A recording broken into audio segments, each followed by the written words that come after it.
O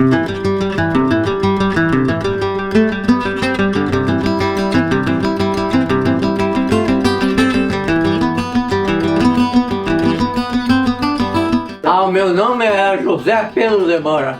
O apelido é Zeca Delegado. Mas eu nunca fui delegado, nunca fui nada.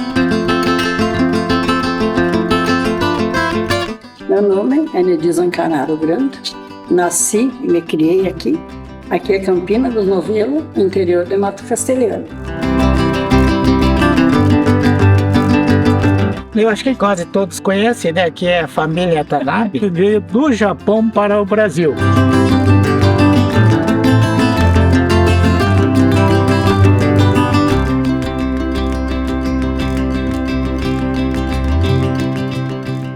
É Natal Zancanaro. Aqui é Tijuco Preto. Eu nasci aí na Campina dos Novelos. De lá eu vim aqui e até hoje. Nós tínhamos um armazém aí grande, o falecido sogro tinha. Aqui vinham comprar, fazer compra, carne. Vendia 2 vacas por semana. E quando era na sexta-feira, nós começávamos a caminhar. Ia sexta, sábado e às vezes na segunda-feira, que ia terminar de fazer, nós fazia salame, banha, tinha uma barbearia lá, mas era meio facão, assim. Nós não comprava só pena de galinha, são cria de cavalo, cevada, linhaça, trigo, milho, soja, algum saco naquele tempo. Saía algum baile, mas não era, estava sempre cheio. Tinha de ter essa casa, tinha um salão grande, Deus o livre. Aquilo enchia, rapaz, e era o baile do salame, diziam, por causa que cozinhavam na água a linguiça. Nós matava porco naqueles dias, fazia bastante salame, e depois, quando era meia-noite, quem queria comer café com linguiça, conhecia assim, olhando para ele. Só que ele era brabo. Se achamos, estava perdido lá, mas ficava longe, não podia sentar perto. Vou te contar uma noite, ele louco para mim ir embora, para ir lá na outra casa, no Sajurato, e ele ia na porta e voltava lá. Daí ele olhou para fora e ele disse, chove ou choverá, não sei, quem mora longe é bom que vá embora, né? Eu levantei, olhei para fora assim, digo, chove ou vai chover? Não saio daqui sem comer. Mas olha, foi maior, ele já era brabo, velho.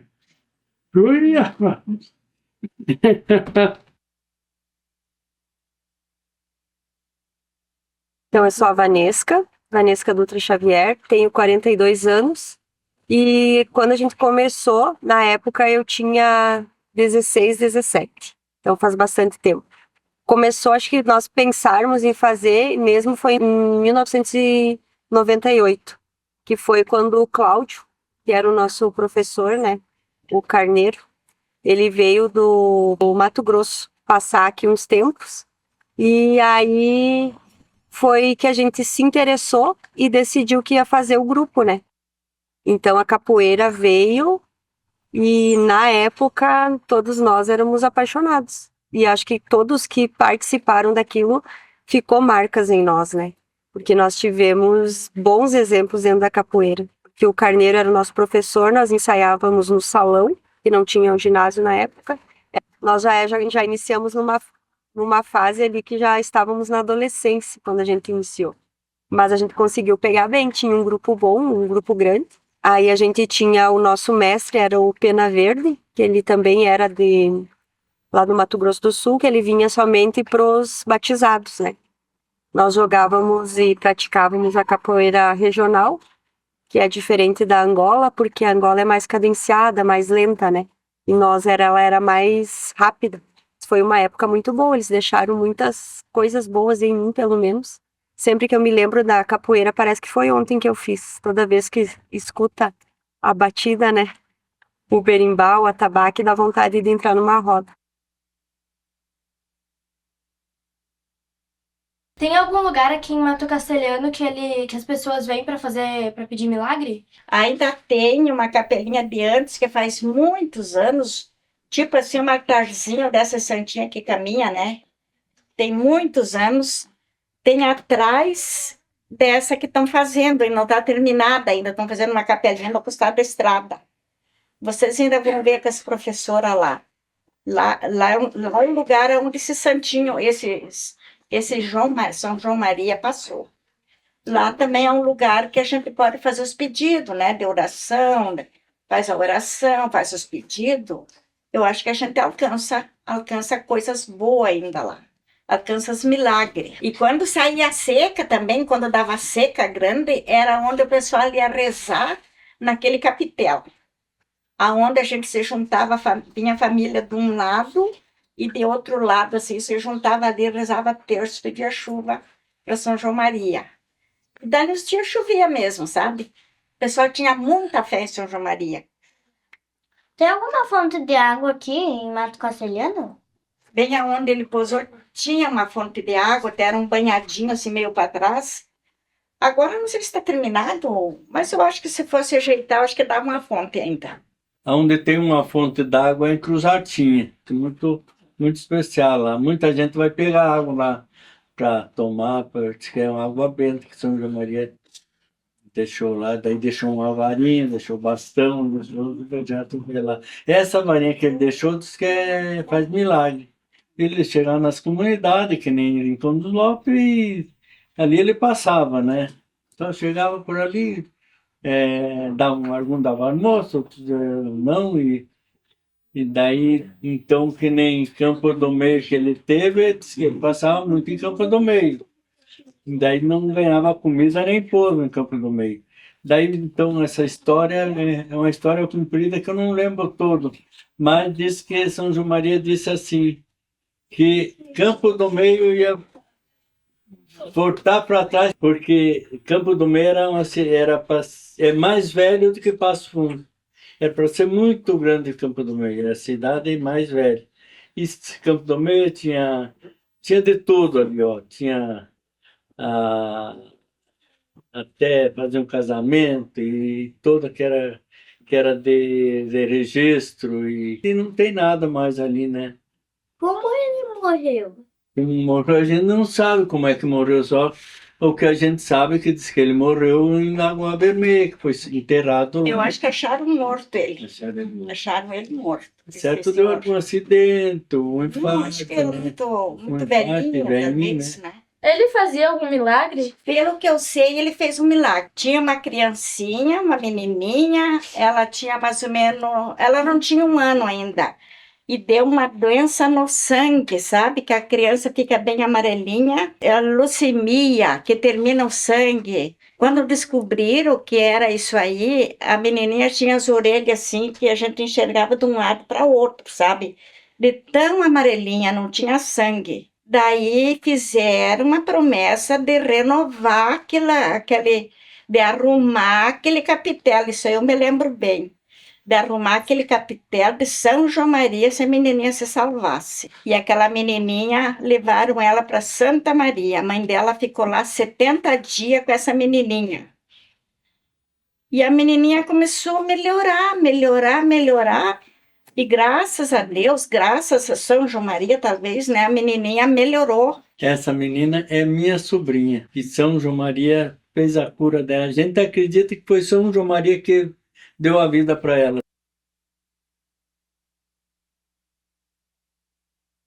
O meu nome é José Pedro de Moraes. O apelido é Zeca Delegado. Mas eu nunca fui delegado, nunca fui nada. Miserável vivia tropeando aí, né? Eu fui batizado por Pedro Leite e no registro sou Pedro Solanha Filho. Naquele tempo, puxar um gado, animal, coisa assim, que ia para São Paulo, não sei para onde ali, então era a pé, não tinha caminhão para puxar, era a pé. E a gente tropeava quando eu, aqui no Mato Castelhano, eu me juntava com o dono da tropa e eu ia na frente e atacar nos corredores. Cada entrada que tinha ali, eu ficava ali para o bicho não entrar ali. Burro, boi, coisa ali, né? Entrava naquele corredor, agarrava o mato aí, não achava mais, dava, extraviava. E eu ia na frente, então, quando tinha uma encruzilhada, eu parava ali e ali eu atacava. E aí a tropa cruzava reto na estrada. E aí eu ia até o Campo do Meio, Vacaria. Eu assistia, não tropeava com meus tios que tinham gado, mas aqui a gente assistia. O Albino Novelo era o homem mais conhecido que tinha ido no lugar. Essa estrada aí, antigamente, se podia dizer que era quase um carreiro. Essa estrada atravessava o Mato Castelhano, que daí ia até a Vacaria. Vinha os lajanos pegar gado, comprar boiada aqui, e às vezes tinha 3 tropas. Chegava essa época, mais ou menos, era uma época de bastante tropa. Gado, tropa de mula, que eu para São Paulo, comia queijo com rapadura, e comia carne assada e charque. O tropeiro levava fazia. Lá de vez em quando eu saía um arrozinho, mas era lá de vez em quando, não era sempre. Para dormir, dormia com os pelegos no chão. Botava um pelego ali, deitava e dormia ali. No galpão, fora de casa, dormia, coisa, noite quente, caloroso, aí dormia, que nem agora aí, quente. Eu gostava. Era bom, e aonde a gente ganhava um troquinho era ali, porque dinheiro era pouco. Não havia quase, era difícil, né? Difícil ganhar. Então ali eu tropeava, ganhava um troquinho, já servia para comprar um cigarro. Trabalhava por dia também, ganhava 1.500. E o almoço 1.500.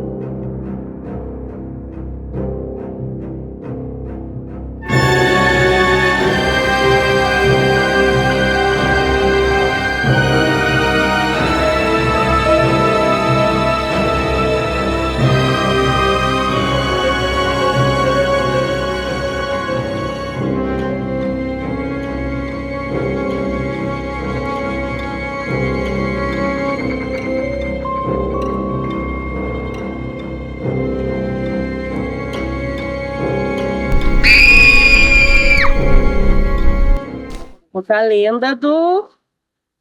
Uns dizem o Gritador, outros dizem o Zé Domingo, mas é esse. Aqui, esse matão aqui, que antigamente não era aberto assim, era tudo bem fechado.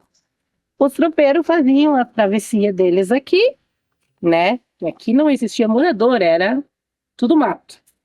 E diz que conta a lenda que tinha esse Zé Domingo, que para ele era muito rico, tinha muitas posses, muitos ouros, muitas joias, dinheiro. E para ele não dividir com ninguém, e para ninguém roubar dele, ele enterrou no pé desse pinheiro. A referência desse pinheiro é porque é o pinheiro mais alto da região. Então a referência dele era o pinheiro. Então ali ele enterrou o ouro, dizem, panela de ouro, mas é ouro, né? Mas ele morreu. E daí ali todo vizinhos, pessoas antigas dizem que quem passava pelo pinheiro ouvia gritos, ouvia gemidos, alguns tomavam tapa, porque diz que ele estava ali guardando o tesouro dele. E um dia deu um temporal, isso eu vi, porque daí isso já foi, não é de muito tempo. Deu um temporal, deu um raio no pinheiro, e o pinheiro ficou queimando 3 dias sem parar. E ali acabou-se o pinheiro. Mas assim mesmo continuou a raiz, continuou o buraco, e pessoas vinham cavucar, e daí viam coisas. Além do gritador, que dizem, viam formigas, assim, de montes, passar pelas pernas, mas não tinha nada. Ouvia os cachorros que estavam juntos, ficavam correndo sem parar. Sentiam arrepios, sentiam um monte de coisa. Então essa é a lenda do gritador que dizem é do Pinheiro.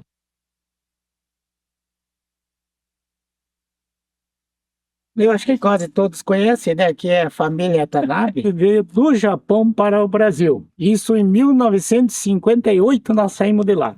Em 1959 nós chegamos aqui, mas não é um ano de viagem. É que nós saímos dia 30 de dezembro de 1958. E na ocasião eu tinha 4 meses de idade. Em 7 de janeiro de 1959 nós teve o desembarque no Porto Rio Grande, aqui no Rio Grande do Sul, numa terra arrendada. E daí fomos se dedicar ao cultivo de hortaliças, né? Mas quando nós saímos do Japão, na verdade era para se instalar na região de Taquari, para a produção de arroz, e não de verduras, né? Não tinha nada de noção, não digo nada, mas pouca noção para a produção de hortaliças, né? Era a mãe, o meu falecido pai e eu da família, né? E depois vieram mais 4 irmãos do meu pai. E mais a avó, que é a avó paterna, né? Pegamos uma área pequena, arrendada, e começamos a vender verdura em Carazinho. E aí foi. E em 2012, daí nós paramos com hortaliças e passamos a produzir mudas de plantas ornamentais, que como vocês estão vendo aqui, né? Porque vocês saíram de onde seus pais nasceram? Na verdade, meu pai era jovem e era pós-Segunda Guerra Mundial, depois da Segunda Guerra Mundial, né? A Segunda Guerra Mundial, como vocês sabem, em 1945 terminou, né? E o Japão foi derrotado, né? Nessa derrota, o Japão praticamente virou numa cinza, né? Em 1958, época que eu nasci, né, ainda estava difícil, mesmo depois de 13 anos depois, né, no Japão. 13 anos é muito pouco, né, para recuperar uma cidade não é uma cidade do Japão destruído, né? E o que o governo do Japão fez depois da derrota da guerra? Primeira coisa foi incentivar para ter comida, agricultura. No norte do Japão, que é o Hokkaido, onde eu nasci, né? Ali é uma região muito fria, era meio mato. O governo não investia muito naquela província, né? E daí, para a produção de alimento, o governo japonês pensou, vamos incentivar a criar agricultores. O governo japonês do Brasil daquela época tinha pedido para chamar imigrantes para desenvolver a agricultura aqui no Brasil. E daí teve uma palestra no Japão, parente longe do meu pai, que foi fazer uma palestra, que estava no Brasil, conhecia o Brasil e estava ligado com o governo brasileiro na época, né, para trazer os japoneses. E os japoneses de lá estavam sofrendo, né, para viver, porque era depois da Segunda Guerra Mundial. E daí o pai pensou, né, então vamos para o Brasil. Arigatou gozaimasu.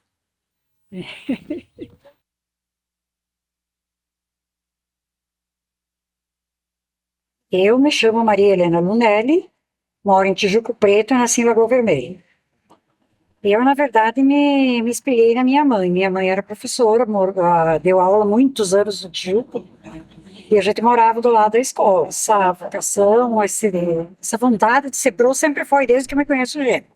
Eu dava aula para os meus coleguinhas em casa, escrevendo um carvão na parede. Meu sonho sempre foi ser professor. Mas como a gente era uma família muito humilde, muito pobre, minha mãe não tinha condições de pôr a gente estudar em Passo Fundo. Naquela época era só Passo Fundo que tinha uma formação maior. Daí eu fiz até o 5º ano no Tijuco e parei de estudar. Sim, uns 4 anos eu acertei no colégio, na escola, em Campo do Meio.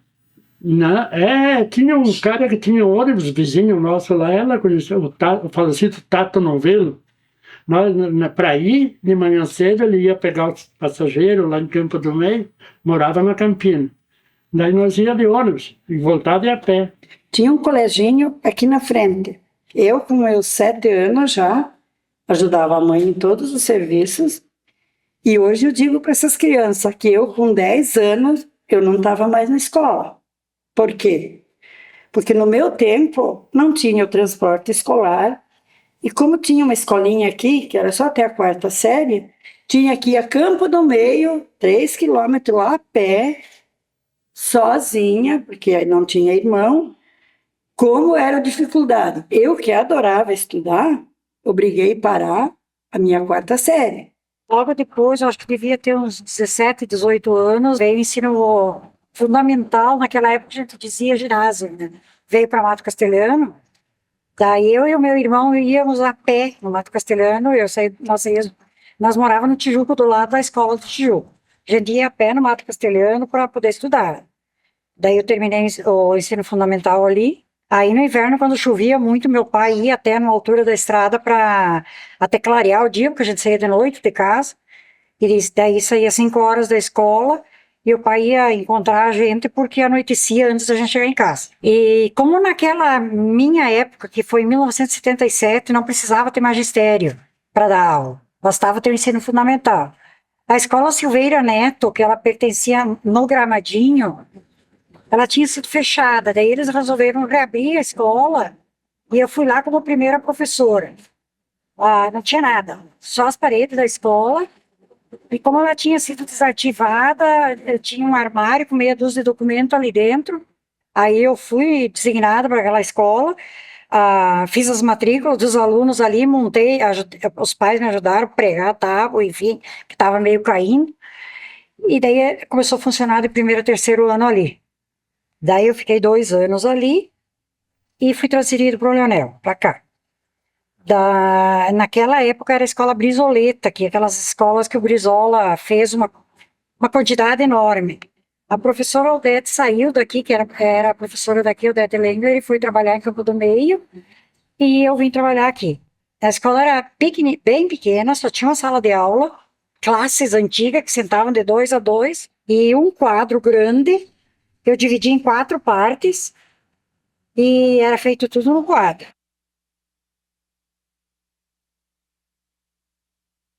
Tinha uma vizinha que morava bem na frente da nossa casa. E daí tinha as gurias, né? Pequeno, gente.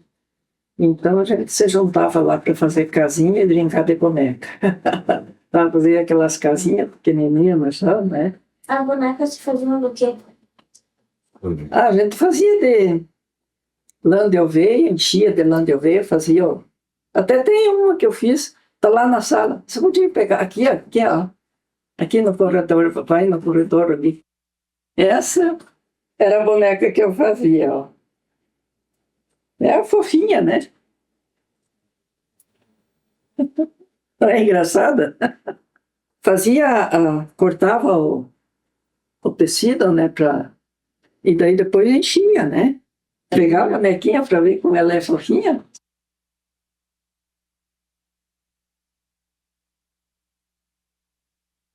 Nós, quando era piazada, nós fazíamos aqueles carimbos para correr na descida. Correr na descida e ir nos matos ali, brincar no cipó, no mato, trepar naquele cipó, se balancear e tudo. A vida da piazada era assim, aquela vez. Fazia uma arte também? Tinha um cavalo que era muito manso, né, dele, chamado de Roswilly. Não precisava botar nada nele, era só falar com ele, ele entendia tudo, né? E daí então a gente marcava um eito, vamos carpir tal pedaço, e quem terminar primeiro pega o cavalo e vai embora. O tempo estava se aprontando para a chuva, era longe, né? Daí, eu peguei, terminei primeiro e chamei o Rosilho lá e pulei para cima, fui para casa, cheguei lá. E daí tinha a varanda, e o tempo estava feio. E ele vai entrar na varanda, só que eu me agarrei assim, senão... e eu me bater ali, que não sei o que ia acontecer. Fiquei grudado ali, e o cavalo se foi. Né? E era assim, né? A vida da gente era assim. Era fazer as cabines e tudo, o cara fazia. Foi comprar, quando comprava. Parece que os pais iam dar dinheiro para comprar carinho. Quando quebrava, arrumava de novo. Com material o senhor fazia? Era de madeira. A gente pegava umas tábuas e cerava em roda, fazia as rodas. Fazia as rodas e furava ali e fazia um eixo. E depois botava uma tábua, 2 rodas na frente e 2 atrás. Botava uma tábua em cima. Fechou o guidão? Não, é sem guidão, era com os pés. Fazia o eixinho comprido e todo, o cara governava com os pés assim. A que dava, o cara tombava lá no meio da estrada. E dava aqueles carinhos. E nada. Tinha um mato ali que era do Sajorap. Era um mato cheio de cipó que Deus olhou. Então nós passava os domingos e ia inteiro pro mato. Caçar de fundo, passarinho também. Isso aí era isso aí que a gente fazia. Correr de caçar de bodó, que eu correr de carinho, desde rodinha de madeira, botava um gasolina nos cachorros e o culpado era sempre eu. Por que botar gasolina nos cachorros? E daí eles corriam, quando terminava a gasolina, o caminhão para, né? E eles paravam. Ele já sabe. E como é que o tio Modesto me dizia daí, pai? Sei lá, é bobagem. Mas senhor, qualquer coisa ele dizia, senhore, diz ele, mas senhore, o que tem esses cachorros aí? Estão ficando loucos. E meu Deus, mas olha, mas só que não tinha nem rádio. E na casa que tinha rádio, enchia de noite para ir assistir o rádio. Mas ainda ligava um pouco, por causa que era bateria, né? Gastava a bateria.